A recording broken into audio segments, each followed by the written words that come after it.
os elementos, o pão, o vinho. Jesus disse, em 1 Coríntios 11, versículo 25, por semelhante modo, depois de haver ceado, tomou também um cálice, dizendo, este cálice é a nova aliança no meu sangue.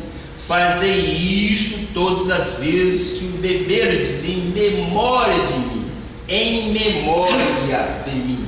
Isto é exatamente aquilo que significa o sinal.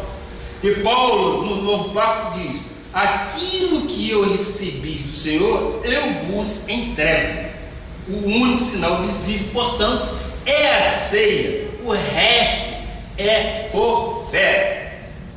Aí alguém pode me perguntar, se é por graça, não é por merecimento, não é por mérito. Se eu sou salvo pela graça, é predestinado, se meus pecados foram todos perdoados, isto não induz o crente à libertinagem? Nós já falamos isso, mas eu vou voltar ao assunto só para que isso fique bem frisado em nossa mente. A pessoa que pensa assim tem a mente carnal, não tem a mente de Cristo, porque quando nós fomos resgatados, nós já sabíamos que não podemos viver na prática do pecado. Aquele que é nascido de Deus e não vive na prática do pecado, Deus o guarda e o maligno não toca. Ora, não vive na prática do pecado, nós não podemos viver na prática do pecado. Então a pessoa que pensa assim tem a mente carnal, tem falta de entendimento. O véu sobre os olhos pensa assim: se a salvação não se perde, se eu sou um predestinado, se eu sou justificado, se o pecado não terá mais domínio, e se tudo já está feito, então, meu irmão, o que eu tenho a te dizer é que você tem o véu rasgado de alto a baixo. Você tem conhecimento da verdade bíblica. Uma vez conhecida a graça, você tem responsabilidades perante Deus de dar bom testemunho. Você não vive na prática do pecado, porque maior é aquele que está em você do que aquele que está no mundo. Nós não temos a prática do pecado, porque nós estaríamos indo contra Deus, e Deus não nos quer ver pecando.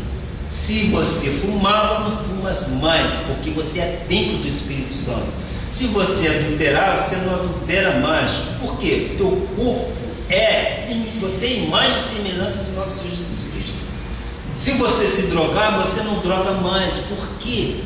Você é um com Ele. Então Deus te livrou disso tudo. Isto são coisas do passado.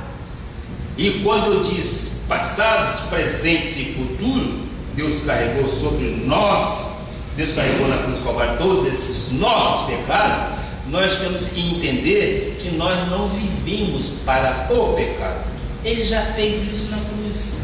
O que nós temos que entender é, sim, quando alguma coisa de mal vier à sua mente, porque o inimigo só está aí para te perturbar, ele é mentiroso, ele é sagaz, ele pode te induzir ao erro, mas você diz, em mim não, porque eu tenho a mente de Cristo, eu não me conformo com este século, mas eu tenho a minha mente transformada. Essa mente transformada é a mente de Cristo, que é exatamente a graça de Deus. Não há segredo, não há mistério. O véu se rasgou de alto a baixo e nós temos acesso ao trono. Em Romanos 6, versículo 15 diz assim: e daí? Havemos de pecar porque não estamos debaixo da lei e sim da graça? Olha que pergunta que Paulo fez aos romanos. Eu respondo, e a igreja pode responder comigo: de modo nenhum. Quer dizer que naquela época já havia os irmãos do então. Bispo, então quando eu chegar em fevereiro vou cair no sangue. Ora, não vou nem entrar nesse detalhe porque nós já falamos. Eu vou direto ao versículo 17. Mas graças a Deus, porque outrora escravos do pecado, contudo vieste a obedecer de coração a forma de doutrina a quem fostes entregues. A forma de doutrina que fomos entregues. Qual é a forma de doutrina? É a graça de Deus, que Deus aprove revelar aos seus. E esta graça de doutrina, muitas das vezes, entra em rota de colisão com muitas pessoas despreparadas para ouvir a verdade da graça. Porque esta verdade desmascara muita gente que vive na lei e fazendo da lei coisas pessoais. A forma de doutrina que fomos entregues é a graça de Deus. Uma vez que fui liberto do mundo, do pecado, recebi eterna redenção, recebi eterno perdão, recebi justificação. Tudo se liberou na minha mente em 1986. Meus amados, eu sempre digo, eu nasci em lar cristão.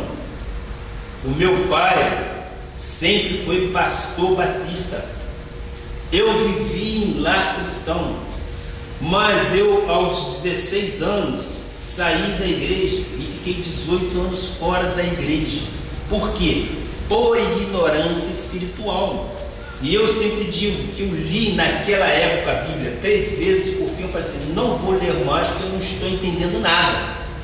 Na lei é assim e na graça é assado. São palavras controversas. Ora, se são palavras que não encontram ressonância dentro da sua cabeça, você vai ignorá-la. Mas o nosso Deus é misericordioso, o nosso Deus é longânimo, Ele espera exatamente um momento para agir. E este momento qual foi? Foi quando eu casei com uma pessoa católica, apostólica romana, e as coisas começaram. Tivemos 5 anos de tribulação. Tribulação, tribulação, tribulação. E aí foi exatamente o recado de Deus para as nossas vidas. Nós começamos a voltar. Deus tem um modo de fazer para que a gente restabeleça aquilo que antes nós estávamos no concílio dele. Então, o que aconteceu? Voltamos, vimos coisas, até que Deus nos deu exatamente um conhecimento que nós dissemos, é aqui a nossa igreja, é aqui que eu vou me congregar, e nunca vai sair. Isso já se vão 28 anos ouvindo a graça de Deus, 28 anos remido pelo sangue do Cordeiro, 28 anos que eu não questiono nada da graça de Deus, eu simplesmente aceito aquilo. E é isso que eu quero que você, meu amado, aceite, não por imposição do seu pastor, não, aceite, porque é esta palavra que dá vida, é esta palavra que edifica, e esta palavra jamais volta vazia. Creio nisto. Creio que aqueles 5 minutos tão breves que nós passamos alguns dias na rádio tenha lançado semente, que estas sementes hão de frutificar e elas haverão de se multiplicar. Sim, porque Deus diz que a palavra não volta vazia. Então é isso que nós esperamos, sim. Nós cremos, nós acreditamos na graça de Deus, a graça que edifica, a graça que restabelece o convívio, a graça que dá prazer em viver. Veja o que diz o versículo 19: fala como homem por causa da fraqueza da vossa carne. A carne. Eu agora quero até abrir um parênteses. Jesus disse, lá em Mateus 26, versículo 41, diz a palavra: vigiai e orai, para que não entreis em tentação. O espírito, na verdade, está pronto, mas a carne é fraca. Jesus já havia falado e Paulo alerta o tempo todo para esse fato. O Paulo alerta, o bispo Jonatas alerta que a carne é fraca. A minha carne não se converte, a tua carne nunca vai se converter. É por isso que eu tenho que alimentar o meu espírito, para que a minha carne não tenha força na minha vida. A vossa carne é fraca, meu irmão. Não dê lugar à carne. Se você der lugar à carne, você vai fracassar, você vai cair. Você tem que colocar o espiritual acima do carnal. Você tem que entender que o Espírito move a tua vida. O Espírito de Deus que está em você, ele te modifica. O Espírito de Deus que está em você, ele te breca. Vamos dizer assim, ele te breca daquilo que você poderá querer fazer de errado. O Espírito de Deus mexe com aquele que é dele. Então, meu amado, diz lá em Romanos 6, versículo 19: falo como homem por causa da fraqueza da vossa carne, assim como oferecestes os vossos membros para a escravidão da impureza e da maldade para a maldade, assim oferecerei agora os vossos membros para servirem à justiça, para a santificação. Que coisa mais linda! Ora, o nosso corpo que antes era para a escravidão, os nossos membros que antes ficavam lá sambando, bailando, ficavam fazendo coisas para agradar o corpo, agora não. Agora os nossos membros são postos para a glória do nosso Senhor Jesus Cristo. Nós, quando levantamos mão para os céus, nós adoramos o nosso Senhor Jesus Cristo de servo bom e fiel. É desta forma. Houve uma mudança radical em nossas vidas. Porque eu quis? Não, porque eu sou filho, eu não sou bastardo. E o filho, a casa volta. O filho é amado do Senhor. O mesmo corpo que no passado fazia, o mesmo corpo que no passado acontecia, sambava, fumava, se drogava, cheirava, pintava e bordava, hoje vem à igreja, hoje ouve a nossa programação, hoje lê a Bíblia, hoje carrega a palavra, fala de Jesus, ora ao Senhor, louva ao Senhor. São os mesmos, mas agora os nossos membros são para a justiça e para a santificação. Versículo 20 diz: porque quando eres escravo do pecado, estavas isento em relação à justiça. O português é muito fácil, não tem mistério nenhum.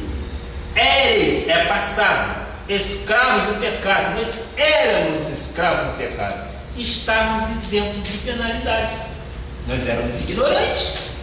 Deus é tão misericordioso, Deus é tão longânimo, Deus é tão sábio, que Ele nos colocou num momento de ignorância espiritual. Por quê? Porque nós não conhecíamos a verdade. Agora, a partir do momento que você conhece a verdade, esta verdade te liberta. E esta verdade não quer dizer que você tem que ser libertinado, não tem que praticar libertinagem. Ora, você tem que saber quais são os motivos que os levam a fracassar. E a graça e o Espírito de Deus que está em você vai te alertar. Então, quem pensa, eu vou pecar, é porque não foi liberto. Vocês concordam comigo? Quem pensa assim, eu vou cair no samba, chegar no carnaval, eu vou cair, esquece a igreja, esquece.